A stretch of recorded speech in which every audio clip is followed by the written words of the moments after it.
નમસ્કાર, એકવાર ફરીથી તમારા બધાનું હાર્દિક સ્વાગત છે મારી યુટ્યુબ ચેનલમાં. તો આજે આપણે વાત કરીશું ગુજરાતી ડાયટ પ્લાન વિશે, વજન ઘટાડવા માટેનો ગુજરાતી ડાયટ પ્લાન.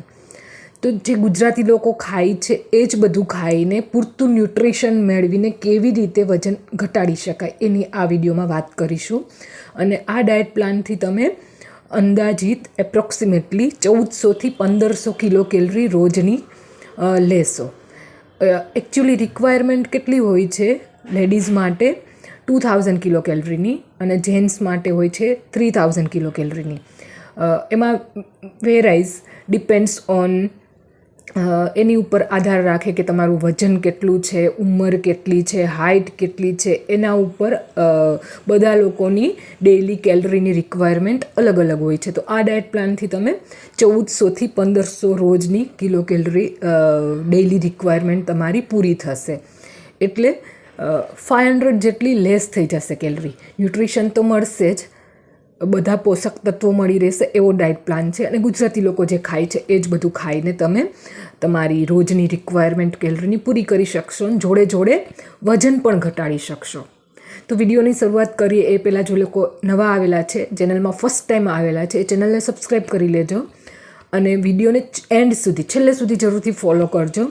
તો ચાલો વાત કરીએ ડાયટ પ્લાન વિશે. તો સવારની અર્લી મોર્નિંગ સવારે 7થી 8 વાગ્યે તમે 1 ગ્લાસ ગરમ હૂંફવાળા પાણીમાં એક લીંબુ નીચોવીને તમારી મોર્નિંગની શરૂઆત કરવી જોઈએ. અથવા તો ઘણા લોકો કોમેન્ટ કરે છે કે લીંબુથી મને સાંધા દુખે છે, આ થાય છે, તો જે લોકોને લીંબુથી પ્રોબ્લેમ થતી હોય એ લોકોએ લીંબુને સ્કીપ કરી દેવું જોઈએ. એમને પ્લેન વોટર લેવું જોઈએ. એટલે તો ખાલી હૂંફાળું ગરમ પાણી લેવું જોઈએ. અથવા તો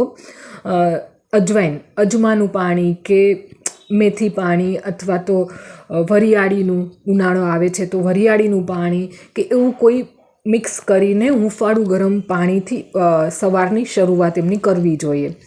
એમની જોડે જોડે તમે રાતની પલાળેલી 4થી 5 બદામ લઈ શકો છો.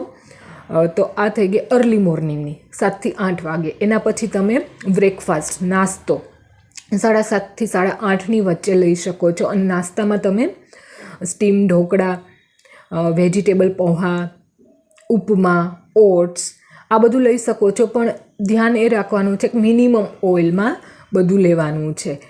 એકદમ ઓછા ઓઇલ સાથે આ બધો નાસ્તો લેવાનો છે.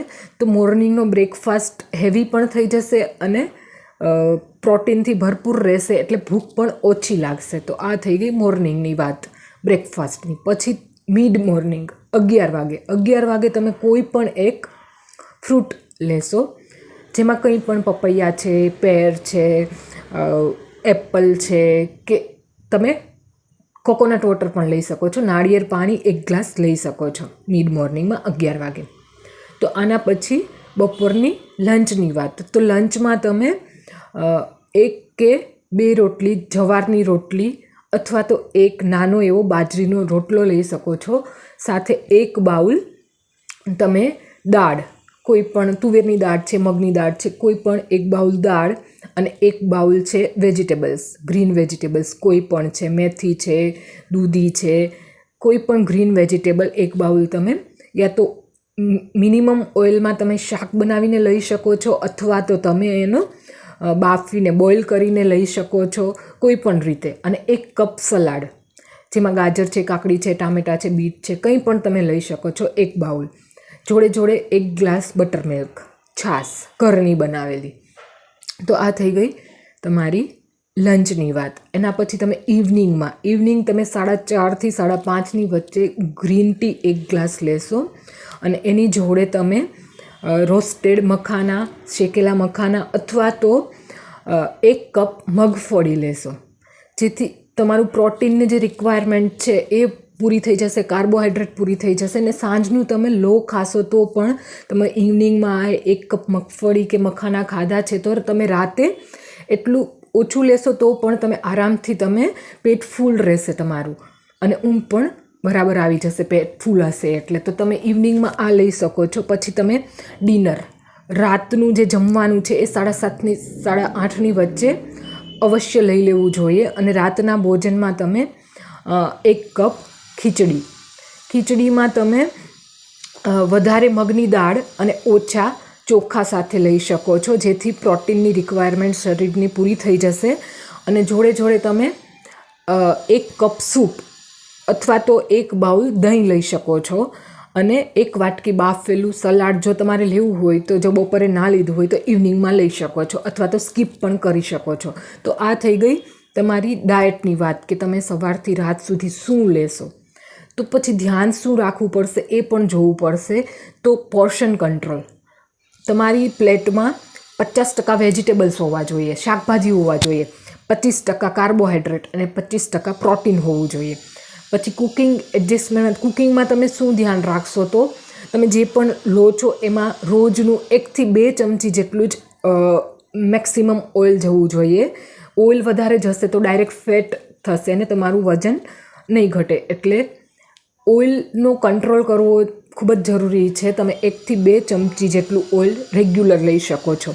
પછી તમે અવોઇડ શું કરવું પડશે, શું નહીં લેશો, તો તમારે બહારનું જે તળેલું ફરસાણ છે, નાસ્તા છે, બહારના ફૂડ્સ છે, એ બધું અવોઇડ કરવું જોશે. મેંદો છે એ બધું તમારે બિલકુલ અવોઇડ કરવું જોશે, ના લેવું જોઈએ, કેમ કે એ ડાયરેક્ટ ફેટ છે અને વજન વધશે. તો બીજું ધ્યાન એ રાખવાનું છે, હાઇડ્રેશન માટે તમારે રોજનું 2.5 થી 3 લીટર પાણી અવશ્ય લેવું જોઈએ, જેથી પાચન બરાબર થાય અને મેટાબોલિઝમ એક્ટિવ રહે. એટલે રોજનું 2.5 થી 3 લીટર પાણી લેવું જોઈએ. અને પ્રોબાયોટિક એટલે જે હેલ્ધી બેક્ટેરિયા છે ઇન્ટેસ્ટાઇનમાં, આંતરડામાં, એના માટે પ્રોબાયોટિક ઘરની બનાવેલી તમારે છાશ અને દહીં રેગ્યુલર લેવું જોઈએ, જેથી તમારું પાચન ખૂબ જ એક્ટિવ રહે.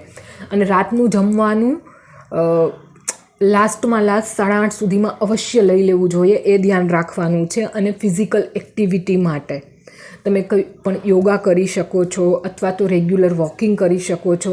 તો આ ધ્યાન રાખીને તમે આ ડાયટ પ્લાન ફોલો કરીને મહિનાનું 4 થી 5 કિલો જો તમે લેસ ઓઇલમાં ને બધું લેશો તો અવશ્ય તમારું વેઇટ લૂઝ કરી લેશો.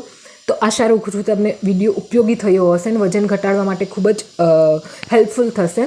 જો સારો લાગ્યો છે તો લાઇક કરજો, ફ્રેન્ડ્સ ગ્રુપમાં શેર જરૂરથી કરજો, અને જો ચેનલ સબસ્ક્રાઈબ નથી કરી તો સબસ્ક્રાઈબ કરી લેજો, અને કોમેન્ટ કરજો કેવો લાગ્યો છે. તો ફરીથી મળીશ આવી જ કોઈ હેલ્થ ટિપ્સ સાથે. ત્યાં સુધી રજા આપશો. નમસ્કાર. Thank you.